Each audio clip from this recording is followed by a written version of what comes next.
Michael Ginsburg founded Legion Paper in 1994 with his colleague Len Levine. Together, they created a number of fine art papers, which are considered landmark brands to this day, such as Somerset, Stonehenge, Coventry Rag, Lenox, and Revere, which is going to be an important paper that we're going to talk about today. Michael's guest today is Arkady Lvov. Arkady is a photographer and master printer from Odessa, Ukraine, who has been based in New York for over 40 years. He's a renowned expert in the historic photographic medium of platinum printing. After earning his Bachelor of Fine Arts degree from Parsons School of Design in 1988, he opened a studio specializing in platinum printing and other rare photographic processes. Among his clients are Annie Leibovitz, Elliot Erwitt, Lillian Bassman, and many, many others. A master with an 8x10-inch view camera, Arkady's personal photographic projects are primarily on the subjects of still life and cityscape. Arkady's work has been exhibited at many galleries in the United States and Europe. Very excited to introduce Arkady and Michael Ginsburg. Hi. Hi there. Thank you, Mark. Before I really get involved, Arkady, thank you. I just want to say that, and I think, Arkady, you know this. Over the last 50 years, I have created, as Mark said, an enormous amount of product. I mean, including Stonehenge, including the Coventry, including Somerset. I will state this fact: out of all the papers that I have created, the most difficult paper that I've had to deal with was creating Revere Platinum for this particular medium. I mean, and we will go into why that is the case shortly. But I just wanted to, I wanted to extend, and I asked you if it was okay to do this. I have a very, very small focus group that I really, really lean on, you being really at the top of the list, Arkady, without a doubt. But thank you. I have to give a shout out and a thank you to Pradeep Malde, and I have to say to Tillman Crane and to David Michael Kennedy, a thank you. But you have been absolutely unbelievable. I mean, from the very, very beginning of time, when I had this project on the drawing board, to come out with another paper, besides, as we know, Arches Platine, which is a fabulous sheet, and you print on it, and it's unbelievable, without a doubt, and we carry it and sell it, and it's terrific. But you have been unwavering. I mean, your time, your energy, your knowledge. I mean, anytime I ever called you, it was Michael, without a doubt, and you just would carve out the time to help me through this. And I have to say so much. I have to say thank you. You're welcome, and I was happy to oblige, because I have an invested interest into creating the best paper for platinum printing ever. And you've been partner in crime, or I was your partner in crime for a long time now, right? Right. So let's get started. I mean, because we have a lot to cover, and we have some incredible images of some of your art as well, some of your photographs, and also some of the work of some of your clients as well. So what I really want to do is I want to walk through, if we can, okay, then I'm going to turn it over to you, walk through exactly, for the people who are watching who know nothing about platinum or palladium printing at all in terms of the process. I would like you to, if you can, in an abbreviated way, walk through the process of what this is all about. Okay, in a very, very abbreviated way, as you put it, it goes like this. The process was invented in the last quarter of the 19th century. And the principle of the process is that paper is coated with a salt of platinum and palladium. Nowadays, used to be just platinum or just palladium. Now we mix them together. And under reaction to ultraviolet light, and later with the help of the developer, the platinum salt precipitate in a solid metal state, forming the image. And the paper goes through the developer clearing basin final wash, and what emerged at the end of the process is the image formed by molecules of platinum permanently embedded into the fibers of paper. Platinum got one of the most beautiful some would say the most beautiful tonal range in black and white photography. It's also happened to be the only true archival photographic process. Platinum image will last unchanged as long as the paper it's made on exists. And that's why one of the reasons why subject of paper is absolutely crucially important in this process. And so to that point, okay, let me just address one thing. So to that point, knowing that the clearing process is basically an acid-based clearing process. It could be acid, could be alkaline. Okay. The main idea, you see, in this process, platinum, which is basically light inert, becomes light sensitive in combination of the salt of iron called ferric oxalate.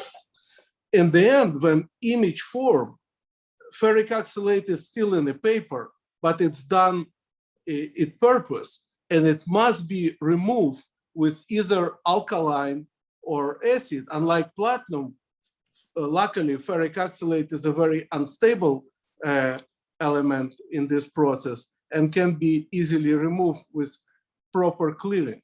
If it stays in the paper, the image will oxidize, you can say rust, in reality turning yellow, and it's not as permanent as a clear print. Right. So that's in a nutshell the role of clearing. There is no fixing in this process like in a conventional silver gelatin process. All we're doing is just getting rid of ferric.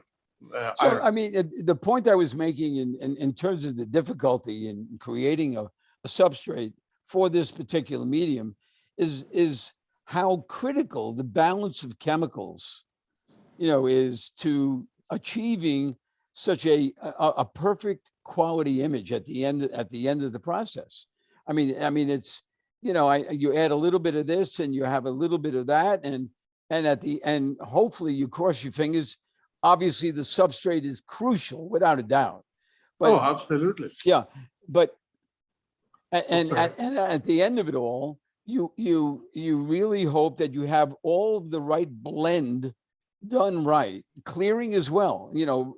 And you even said to me, Arkady, and correct me if I'm wrong, that even the way that you apply the emulsion, the combination of the palladium and the platinum, with a roller or with a brush, makes a big difference in the outcome of this particular print. Yeah, absolutely. And going back to what I just mentioned, the role of paper. This is an amazing subject. I used to joke that when I meet a fellow platinum printer, my second question after "What's your name?" what kind of paper you work on. It was in the earlier day where there were no dedicated papers for platinum printing. Right. These days, thank God, thanks to you and to people in France, we have at least 2 papers which work well for platinum. So maybe 3 if you kick Camille into it. So let's something else. So let's 2 talk good about papers, I would say. So let's talk about the 2 substrates that you I mean, obviously the Arches Platine, without a doubt, which is a favorite of yours.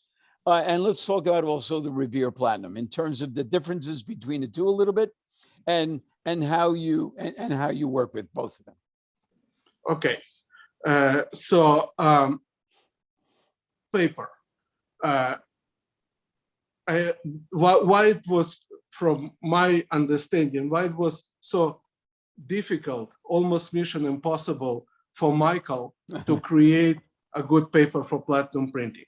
He was doing papers for artists for 50 years, but all those artists he was dealing with before he started working with people like me, Pradeep, Michael Kennedy, and others, those artists used pigments and pencils and charcoal and dyes, which for most of the part are chemically neutral.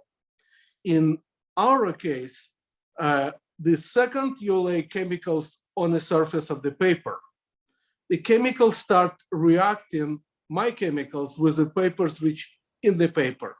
And that reaction could be beneficiary for the image, or could produce, if the chemical composition of the paper is wrong, could produce a total disaster. So not every beautiful art paper one buying in the art supply store will work for platinum.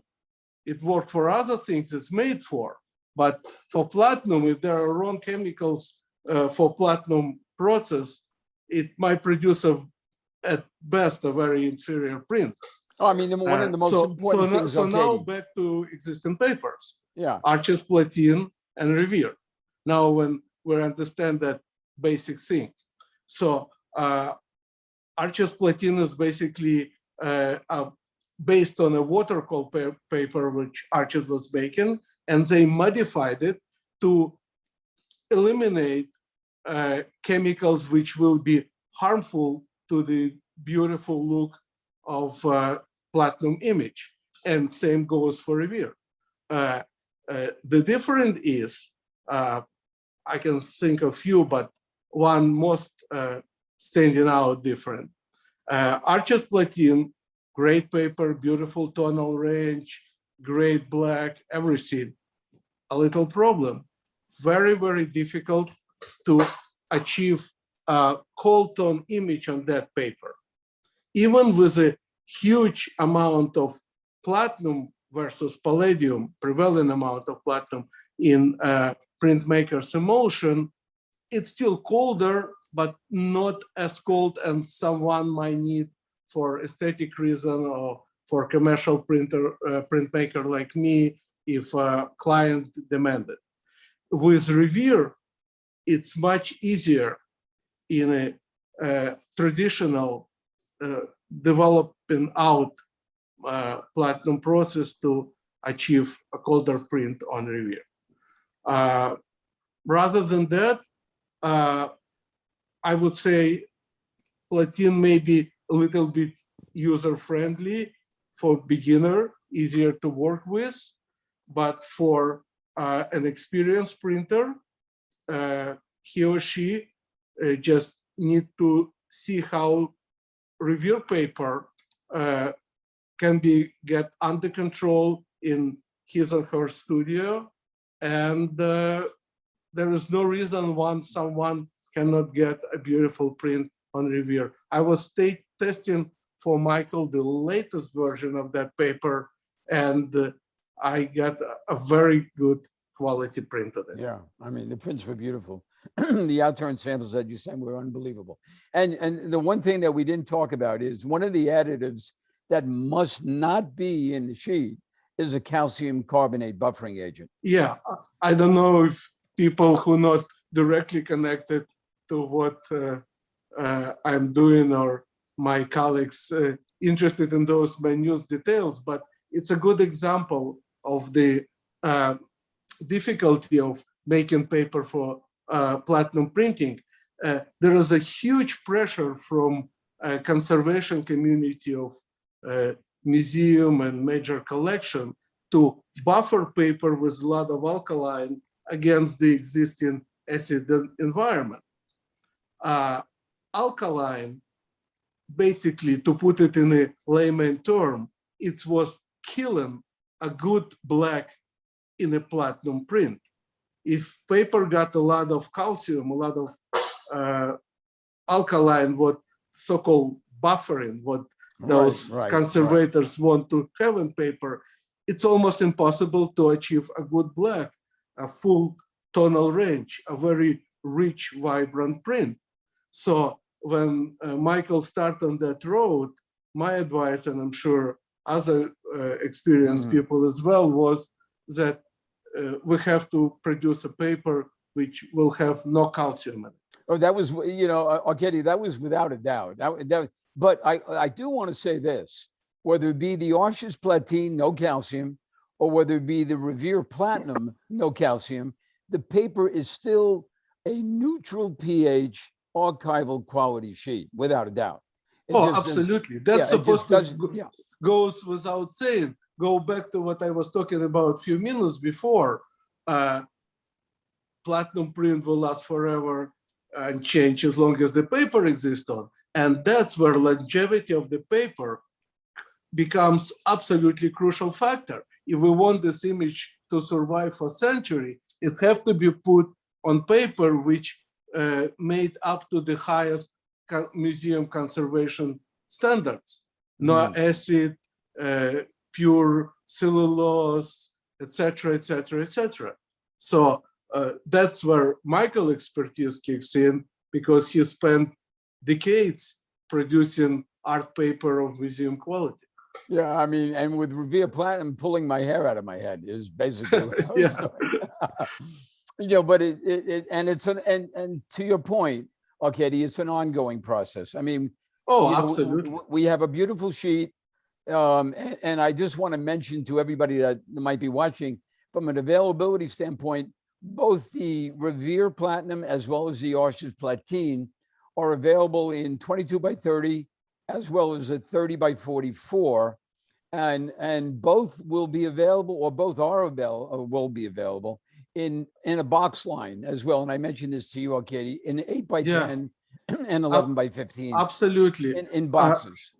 I would say from a mass market point of view, those boxes will be very nice because people don't have to cut it or tear it. They would have already quote unquote standard size paper. From my point of view as a commercial printer, I prefer to buy paper in the largest size available and tear it down for individual sizes commissioned by my clients. Well, that was going to be my next question.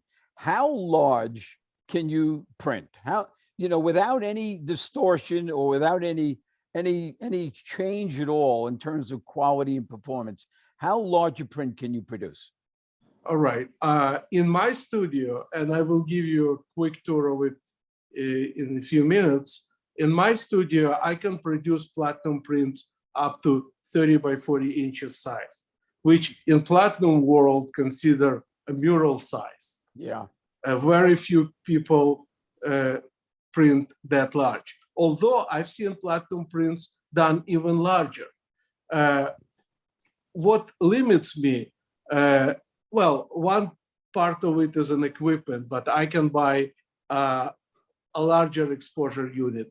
The biggest obstacle is that the two papers which work well for platinum printing today only come up to this size, 30 by 40.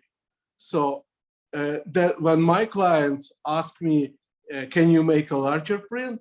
I said, I wish there will be a paper available in a larger size. So far, paper is the limit. Yeah, and it would not, going larger, Arkady, would never compromise quality or performance. Oh, no, absolutely not. These days, we produce negatives digitally on a high-end Epson printer, which can accept an acetate base on which those negatives done up to 60 inches wide. And the quality depends only on one thing.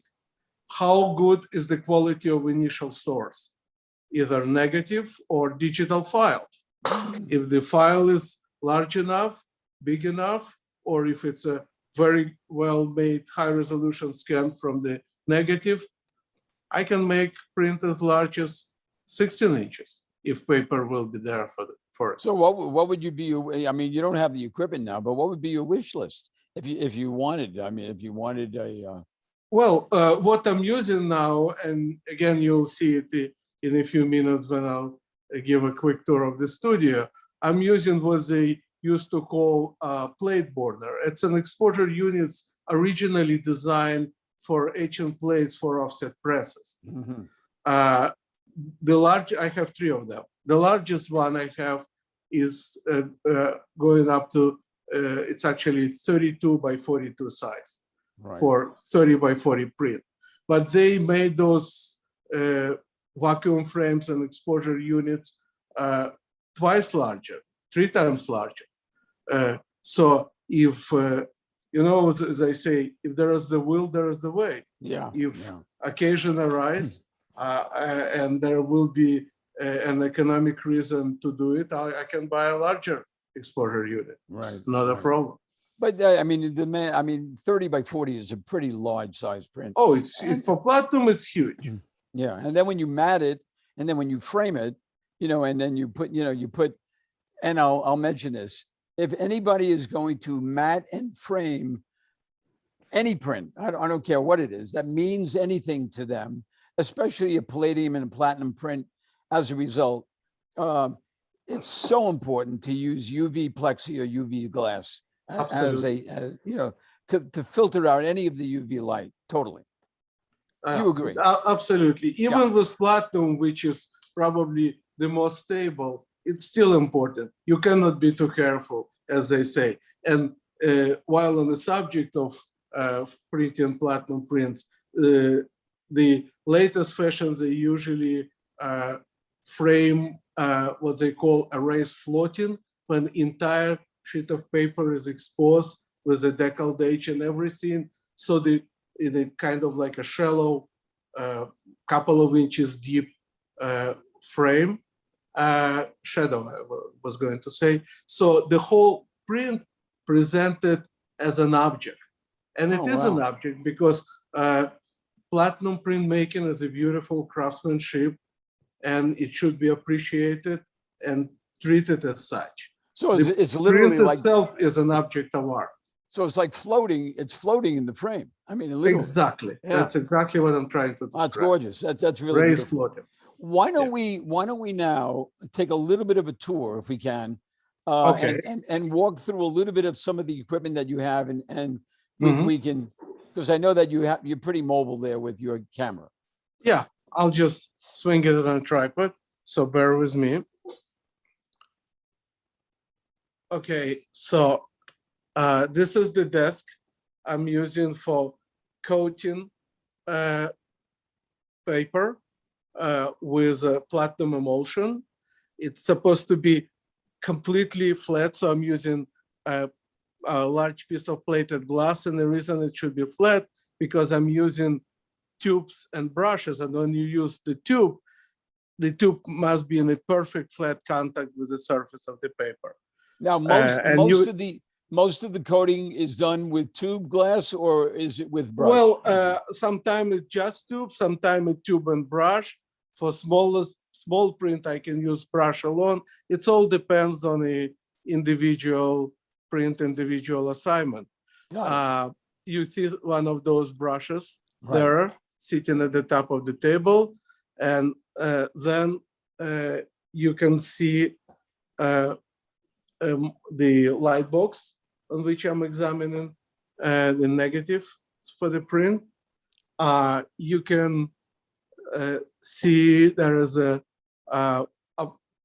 dry mounting press, which I'm using for flattening the print. It ends up being slightly wavy after it dries on the blotters. The good thing about platinum print, unlike silver gelatin, which rolls because of the gelatin there, or inkjet print, which got roll memory, platinum print, once flattened, stays flat.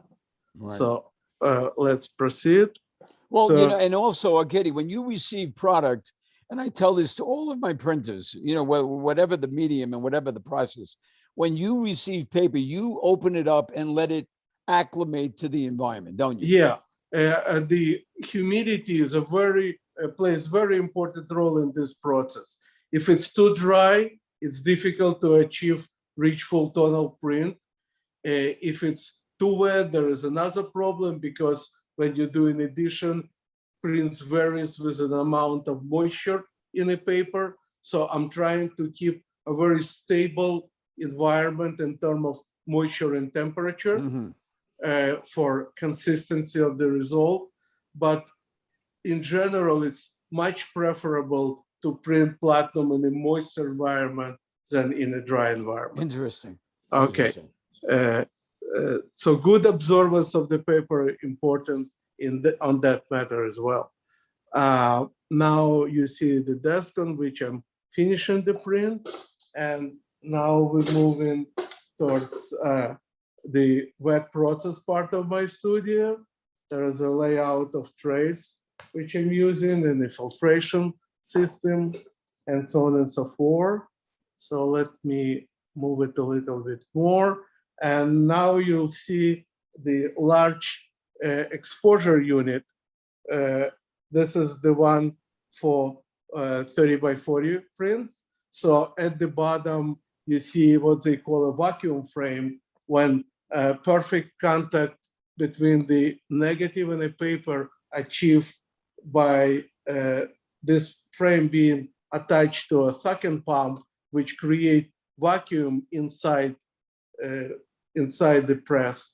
There is a glass on the top, and the negatives goes inside under the glass. There is a 26 atmosphere per square inch pressure. So that's ensure a very sharp print, because the contact between negative and the paper is uniform. Right. And okay, let me just go around and keep swinging my camera. And there is file cabinets when I keep finished prints and negatives. And now we come to magnetic wall, which basically shows a method. And I'm using anodized small magnets, which make no impression on paper. And I examine my print there at the what I call a gallery light, because it's very important to view and correct your prints at the same light at which they will be finally exhibited to the public. Right. And that's conclude my tour. So it's called, it's a gallery white light, basically. Well, it's a overhead flats, same type of the lighting you will see in the average art gallery in New York. What I did when I was setting up that wall, I went to different photography galleries with the light meter and read kind of average brightness there, and then set up approximately the same brightness and a point of lighting at that wall, because the print change depends on how bright is the light at which you are viewing it. So now that's also very important when you decide on your exposure and on the density of the final product. Right. Now, it's interesting looking at the piece behind you, which that's a Marilyn Monroe piece, I know, right? The one on top, right behind you. Right. From a curating standpoint, it's very common that the edges of the palladium or the platinum print are not, they're not, you know, it's not clean. I mean, it's almost as like it's bled. It bleeds out to the margin. Yes? Let me explain what's happening there. Yeah. In order not to miss part of the image, I have to coat an area of the paper slightly larger than the size of my negative. Otherwise, it's impossible to coat precisely to the size of the negative. You have to coat a little larger. If you leave that part of the emulsion, which was not covered by the negative, exposed during the exposure of the print, that area, because it wasn't obstructed by anything, will become black because it got the most amount of the exposure light. Right. If I leave it open, you will see a brush strokes if I'm using the brush, or the wavy line if I'm using a coating tube around the image. Some of my clients doesn't like that. They want clean margin. In order to produce this, all I have to do to attach a mask around the negative, which will block the light, and then I can produce a clean white margin. But if I won't be attaching the mask, you will see those typical black wavy areas on four sides of the image, Right. which Right. So platinum is familiar. Right. So you're basically masking out to keep the color intact, right? I'm basically masking out an emulsion in that area where it was covered by the mask. Right. Did not get any UV light at which platinum is exposed, and correspondingly, there is no chemical reaction precipitating of platinum salt into metal state, and it just clears out because there was no reaction because it wasn't hit by light. Interesting. I think I forgot to mention that platinum emulsion is sensitive in ultraviolet part of the spectrum. That's why, unlike people who work in silver gelatin, I don't have a darkroom per se. I don't have to use safe light. I use under normal tungsten light, which is harmless to platinum. Right. Mark, before because I'm really anxious to see a lot of Arkady's work and some of his clients' work. As it relates to some of the process, Mark, do we have any questions at all that we can address? We have a few questions, and some of them have to do with the negative and some of the chemicals. Had a question about if you could talk a little bit about the negative producing process. Question, do you create them on an inkjet printer or using 8x10s, you're using a film negative? Can you talk a little bit about the negative process? Oh, absolutely. I'll be delighted to. Well, traditionally, platinum was done by enlarged contact analog negatives. Why contact? Platinum emulsion, and this is one of the big drawbacks, is extremely slow. I remember reading that it got million times less what we call these days ISO than a silver gelatin emulsion. For this reason, even one managed to place ultraviolet light source inside the enlarger, it would be absolutely impractical to use it because this person will run into impractically long exposure. So in order to get reasonably long exposure, and my exposures are on average anywhere between 10 and 15 minutes under a very bright ultraviolet light, even for exposures of that length, the contact negative must be produced. In other words, the negative must be the same size as the desired size of the print. And what was done in the old days, people would either use a view camera negatives, but those only goes up to, I don't know, 12 by 20 inches top. And I was using view camera negatives for many, many years for my smaller platinum prints. Or even starting with the late 19th century, what they would do, they would contact the original small negative to another piece of film, produce a positive, which would go into enlarger and project it on a larger piece of film of the needed size. That's how it was done for the whole history of platinum printing. With the digital revolution, it changed drastically. Now, everybody producing enlarged negative for platinum print digitally. Those films which used to work and specifically made for reproducing half-tone originals and were used for analog enlarged negatives no longer available. And B, you can get much better result using digital system. And the main reason is we're using Photoshop now. And Photoshop can extend tonal range and give you a degree of control I couldn't dream of while making an analog negatives. So basically what's going on here, we are combining the most beautiful process of the 19th century with the cutting edge 21st century technology.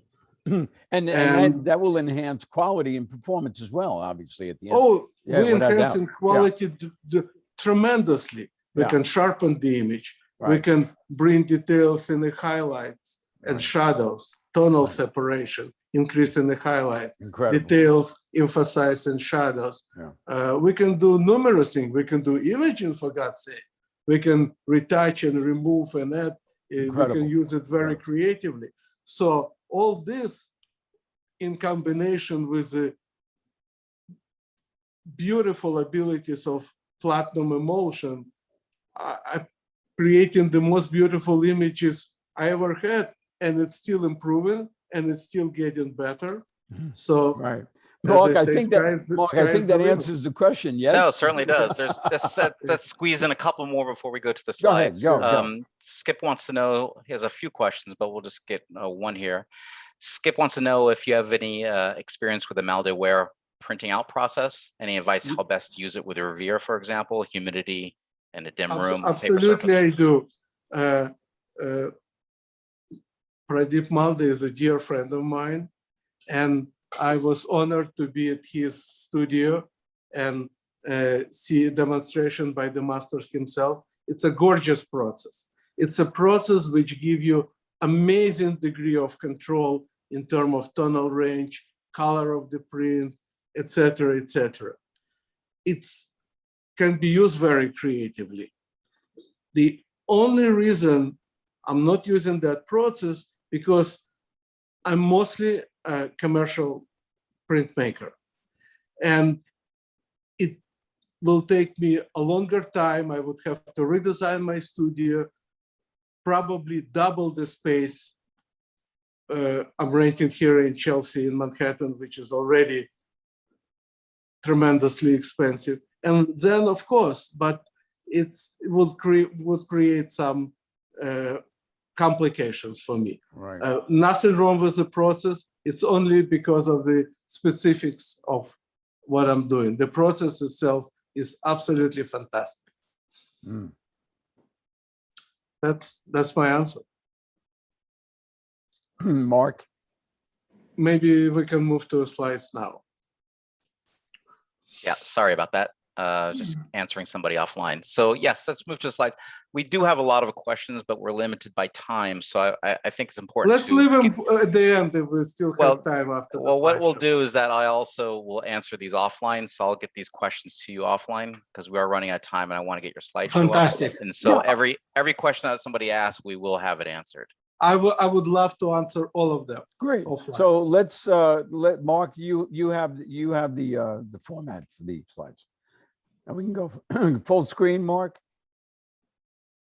Yeah. Can we go full screen? Beautiful. Thank you, Mark. Okay. So I'd like to present two projects of mine. One is still lifes, and another one I'll talk about in a minute, but let's talk about still lifes. All my life I was fascinated with classic still lifes of 16th, 17th, and 18th century.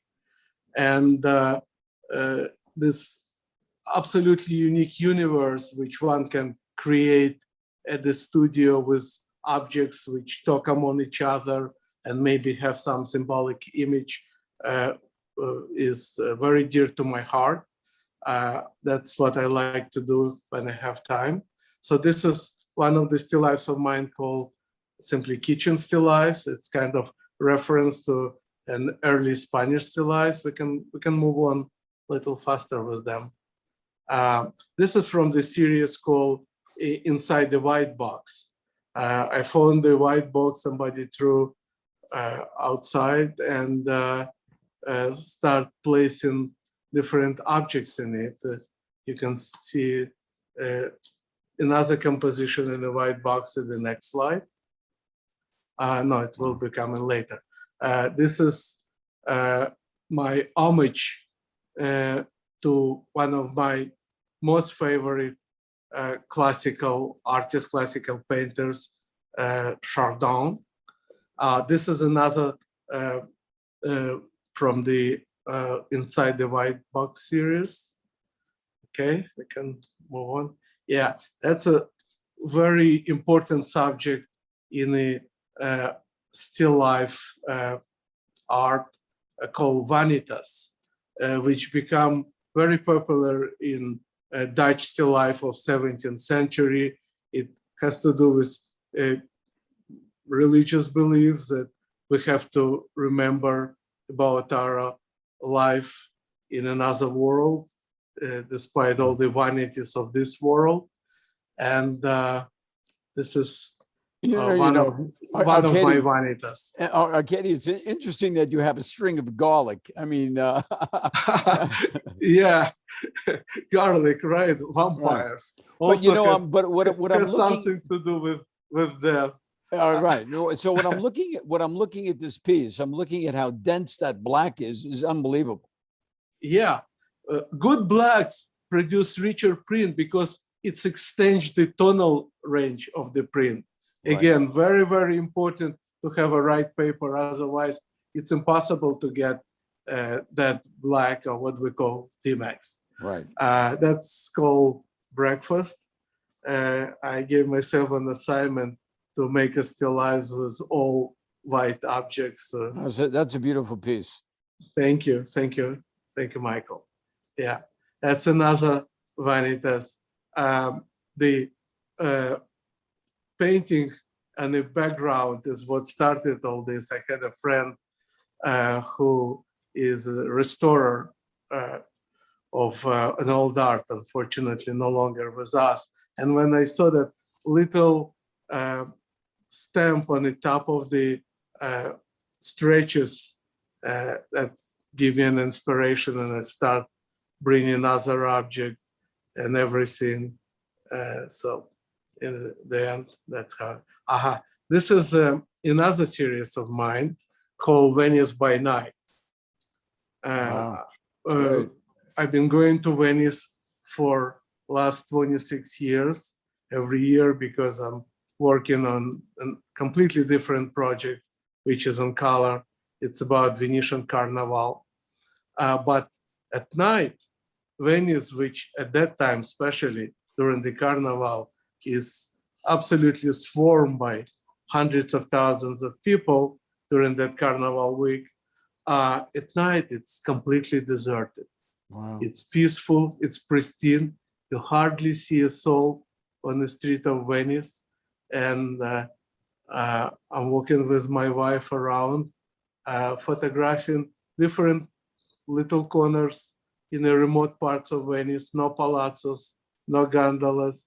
This is an old market of Rialto. This series a lot about architecture and lighting, because the lighting is really theatrical. Like this picture can be a backdrop for one of the Verdi's operas. That's this is beautiful. The outside wall of the Arsenale, the Gorgeous. Old Venetian shipyard built back in 13th century. There is a little canal. What inspired me is a tiny window at the top of the building. That's incredible. Still lit up at 3 o'clock in the morning. Somebody and going back, just to look at that piece in terms of the light against the dense, that D-Max black is just phenomenal, phenomenal. Thank you. You see, when I start with platinum, I started not for commercial reason. It was one of the first courses, if not the first, I signed when I enrolled at Parsons, because I always been fascinated with the old photography, and platinum is famous for its luminosity. It's almost like it's emanating light from within. So for still lifes, I thought it would be a perfect media. And then I discovered that it's also perfect for a night photography. That's exactly what you're pointing at, Michael. Right. This is little courtyard in Cannaregio, one of the areas of Venice. Oh, that's a funny piece. We rented an apartment not far from Piazza San Stefano, and this blackout door was just on the left of the door which the entrance to our building. It used to be a door, somebody blocked it, and it became like an abstract painting, like one of the... You know, what's amazing, Arkady, is the detail. that rough, that look, it's so exact and so perfect, Yeah, the texture and the number above the door. Exactly. And this is shot with a 35mm digital camera and printed from the digital negative. And you can see, you can get an amazing quality. Incredible. With modern technology in combination with platinum. Right. That's another shop which closed at night in Canareggio. Those booths. Oh, here is that door, that entrance to my building on the right, and the black door on the left. Here you go, and we lived on the top floor with a beautiful view of Venice from there. Wow. And that's on Piazza San Angelo, one of the old buildings. It's all about old crumbling walls, decay of the city, a beautiful decay, I would say. So it's continuing on as a decay. That's Venice. I know. Oh, a very nostalgic piece, a little water fountain, just like used to be very similar, remind me of the one I had in a courtyard in Odessa where I grew up. So that piece, and a little campo in Venice. That's great. Just standing there. And this is a little canal in Canareggio.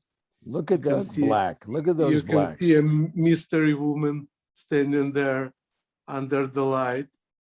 And the exposure, by the way, is 15 seconds, I'm sorry. Really? Wow. So it took her a very steady feet not to move. 15-second exposure. I'm shooting from the bridge, which is going across the canal. So that's conclude my series. Now the works I did for my clients. A Marylin Monroe, 1956 by Elliot Erwitt. Elliott, of course, is one of the greatest living masters of in the world, a living legend. And he commissioned me to produce 4 limited editions of his most iconic images, including dog legs and kiss in the mirror, and this is one of them. And going back to luminosity of platinum, which you can see an actual print, which is behind me on my wall, because no reproduction can recreate the effect of looking at actual platinum print. That luminosity is just amazing. Right. Also, what platinum is famous for, going for a second back to the still lifes, is a 3-dimensional quality, because images on the surface of the paper in the most beautiful tonal range, it's almost like it's floating above the surface of the paper. The 3D quality is unbelievable. Right. And if somebody wants to visit my studio and see real examples of it, I will be more than happy to prove it with an actual print. This is Diane Tuft. This woman is incredible. She goes to Arctica and Antarctica and photographing an ice formation, a melting ice because of the global warming and other things, and then turn those pictures into beautiful abstract images. And then she commissioned me to print it in 30 by 40 size, which is absolutely spectacular. Right, Katie, let me ask you this. It's on Revere. Was any of it to do with the fact that it produces a cooler image? A cooler piece? Exactly. Diane asked me for cold tone print. I started with Platine. It was challenging. Put a lot of platinum, little palladium, still not cool enough for her. We went through a series of tests. That's how I work with my client. I show them the test and I won't stop until perfect print comes out, 100% of them are satisfactory. And she was pushing me because it's ice and everything. She said, cooler. So eventually I tried Revere. You can tell here because maybe of the tint of the light when I was reproducing this image. But in reality, that print came out very cold tone because of the quality of Revere. Right. Great piece. Yeah. Okay. So this is piece by Len Price. He's a fashion photographer, but also an art photographer. And I worked with him for a long time. Just a beautiful piece in tonal range and a skin tone and everything, a real showcase of what platinum is capable to do. With this is scanned, by the way, from 4x5 view camera negative. Okay. Oh, this is Douglas Dubler, also a very well-known fashion and beauty photographer. But this is his personal work, kind of reminiscence of the constructivist photography. The little corner he shot in Cafe of Guggenheim, and with his eye and my printing skills, we turned it into a beautiful semi-abstract piece. Okay. Okay, this is Robert Stivers. Robert was a Jeffrey Ballet dancer until he retired and totally invest his creativity into photography and achieve a lot of beautiful images. He represented by Peter Fetterman amongst many other famous galleries. This piece also was printed in a large size in 30x40. Then we made a smaller print, and in that time Robert was going through some financial difficulties, so he offered me, instead of payment, to exchange his work for my services. I did. There was one image of his printed in silver gelatin, actually, which I like a lot. And what do you know? A year later, I'm working in a photography exhibition at Metropolitan Museum, and over there is exactly the same print I swapped with Robert on exhibit and at the Met. So, interesting. That's terrific. Interesting story. This is very, very special. This is Mandela by Juergen Schadeberg, photograph in a cell where he spent 18 years in solitary confinement. After becoming president of South Africa, he revisited that cell in 1990. And Juergen, who knew Mandela since his youth, Juergen photographed a lot of members of African Congress in 1950s when Mandela just formed and become a lifelong friend with Mandela, came to that cell with him and took that amazing picture. After Mandela died, Peter Fetterman, who I just mentioned, contacted me. We've all been so touched by the death of the great leader. And he said, Arkady, let's create a beautiful platinum print in the memory of Mandela. And I contacted Juergen, who at that time was living already in south of Spain. And for half a year, we went back and forth with multiple tests. And finally, we came up with this image, which I think is one of the most important images I ever printed. Yeah, great. Oh, another one, Picasso. Well, of course, everybody recognizes Picasso, but who's the mystery man on the right? His name is Ezio Gribaldo. He met Picasso when he was a young artist visiting Picasso's studio in the south of France from Torino. And Ezio became a very well-known Italian contemporary artist, as well as probably one of the most important publishers of art book in Italy. Oh, interesting. And he published, you name that artist, and he published him. Really? Living, old masters, everybody. Ezio is absolutely amazing guy. And here's the two great men together.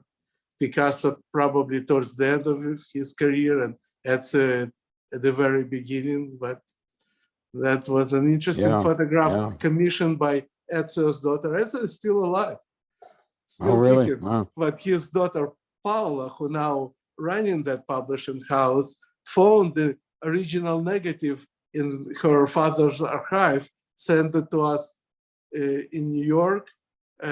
My partner Gabe Greenberg, who's in charge of digital part of the production, made a beautiful high-resolution scan, and I produced the print, a small one.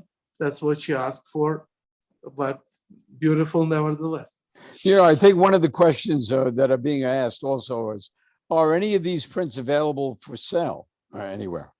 My prints are available for sale through my agent, Ellipsis Art. You can easily find them going to IG, Instagram, looking at my Instagram, and there's references to Ellipsis Art. You can I think Mark can probably post that as well, Arkady. Yeah. So what about and all the other pieces that you're showing all the other private pieces, collections? All the it's private collections. The rights belong to the artist. I have signed prints, some of them, but mostly contacting artists would be the best idea. Right. Okay. Yeah. This is an interesting case. Wow. Astrid Kircher was a young photographer whom she met Beatles before they become Beatles, basically, when they've been touring as practically unknown group in some little clubs in Germany. And she became a close friend with all of them. And for a couple of years, she followed them and photographed them. And about 5 years ago, her archives were about to be sold through a major auction house. A very rich man from Ukraine, from all the places, heard about it, contacted her, and paid auction house commission and bought entire archive of her photographs with the rights to publish and print them. So it's never made it to an auction house. Then he contacted me and commissioned me to do a limited editions of some selected images, which were done under her supervision. I was FedExing tests to Germany, where she's still living, and she would be doing corrections. And we produced some beautiful 24 by 30 platinum prints. Beautiful. So that's the story of this. Interesting. Builder Levy, great documentary journalist, civil rights photographer, was living in New York. This type of subject is not very typical for platinum. There is, I would say, a misconception that platinum only suitable for pictorial images like portraits, landscapes, still lifes, and such, or some, iconic immortal images like Beatles, what we just saw. But if we think of Paul Strand, who was all his life documenting American life, practically every single print of his till mid-30s, when platinum paper, pre-manufactured platinum paper ceased to exist, every image of his printed on platinum.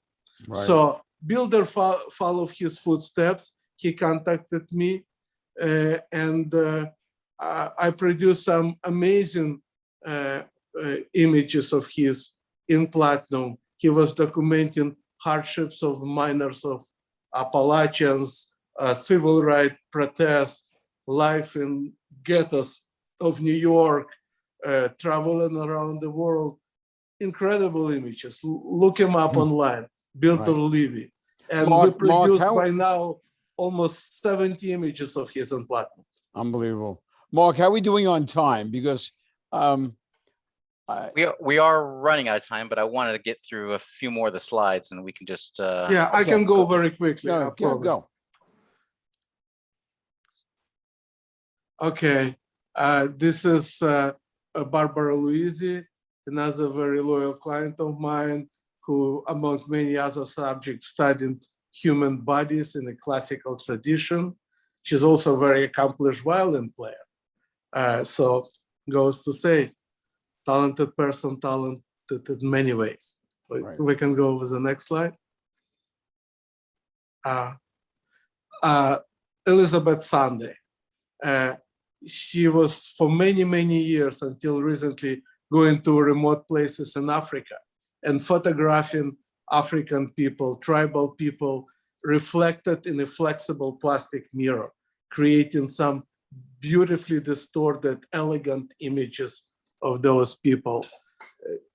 She did a lot of photography in Mali and stopped it when a very dangerous outbreak of civil war happened there. But I produced an entire exhibition of her images, large print, 25 by 30 for Throckmorton Fine Art Gallery, 35 images. It was absolutely incredible show, all in platinum. Danny Clinch, a famous musician photographer, photographed lots of rock stars, jazz musicians. This is one of his photographs of Bruce Springsteen, of course, in a little cafe in West Village. And I did other people for him. Chester Higgins, Jr., a pupil of Gordon Parks and Colonel Kappa, who rose to become one of the most important African-American photographers living today. This is his image of young Muslim woman. He's a Muslim himself, very devoted one, very spiritual man. And this image was a tremendous commercial success.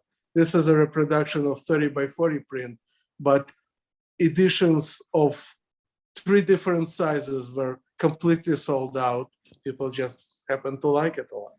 Next, Dizzy Gillespie, who I actually met in my early years in New York. That's another story. But here's his photograph by Marco Giuliano, who who is a famous portrait and fashion photographer, now living in St. Barts. And he just caught that amazing expression of Dizzy, and we produced another large platinum print of that capture of his. Okay, Robert Maxwell, mostly known as a portrait photographer. He did a lot of editorials for New York Times, a great, great photographer, but his personal works are like this, very quiet, meditative, still life, but of completely different aesthetic than mine, much more contemporary, beautiful subject for platinum. Great. Lillian Bassman, oh my God, Lillian is a world of itself. She was hired by Alexei Brodovich for Bazaar magazine in the late 50s and become one of the most important woman photographer in American photography. She was doing such a creative work by using diffusers, high contrast paper, bleaching. She was doing Photoshop 30 years before Photoshop was invented, but in a very, very creative way. By the way, there is a fantastic exhibition I recommend to everyone in Jewish Museum in New York now called American Magazine Photography, which is absolutely mind-blowing show. The title is misleading. It's all about creativity, and you can see more of Lillian images there. I worked with her for 5 years. It was amazing collaboration. We printed 27 of her most important images in, again, very large platinum prints, limited edition of 15. And unfortunately, we couldn't go on because she died at the age of 94, but up to the last day of her life, she still being a creative force, working on a computer with her assistant, correcting my tests. It was amazing, amazing. And she became a friend. Amazing loss when Lillian died I was very sad. Another image by Douglas Dubler. This is a famous Russian ballet dancer who was dancing at ABT for many years, Irina Dvorovenko. Just a beautiful image in more like in a high key way. Also, looks amazing in platinum if you see an actual print. Frida Kahlo, but very unusual portrait of Frida Kahlo, I would say, because she's not wearing her traditional Tijuana dress, but rather very elegant, austere contemporary clothes of 1930s, photographed by Colombian photographer Leo Matisse, who in a young age came to Mexico and became a very close friend of Diego and Frida, Diego Rivera, of course. I made a series of portraits he took of Frida Kahlo, which were discovered by his daughter Alexandra in Leo's archives after his death. Those negatives never been printed, never published. Wow. They are what they call estate prints, because the estate of Leo Matisse has approved and stamped them, and so on and so forth. But it was a total discovery, a series of portraits of Frida in different dresses, different stages of her life, because Leo was a friend with Frida until she died. And there was sensation in a way. Fantastic, fantastic. So I guess, you know, Mark, I know you have questions, and I think these questions can be answered by Arkady, you know, in an email, and then we can post them hopefully on our YouTube platform. You know, the only thing I want to say is, Arkady, I tell you that we know each other now from the beginning of my, you know, my starting to develop a grade, the Revere Platinum. So right. I'm going back probably about 8 years. It's at least easily eight years. Maybe and I 10. Tell you, through you, I have learned so much about this medium. You have taught me so much. And what is amazing is your patience with me. You know, I mean, I would call you at weird hours of the day and say, Arkady, I have some samples. You have to run some tests. And you would say to me, Michael, send them to me. I'll proof them as soon as I get them. Right. I'll keep proofing them as long as you keep asking. And I cannot thank you enough for doing that. I really You're welcome. Can. It's absolutely my pleasure. And thank you, Michael. Thank you for inviting me. It was fantastic having you. Really, thank you for your time and thank you for your knowledge. Unbelievable.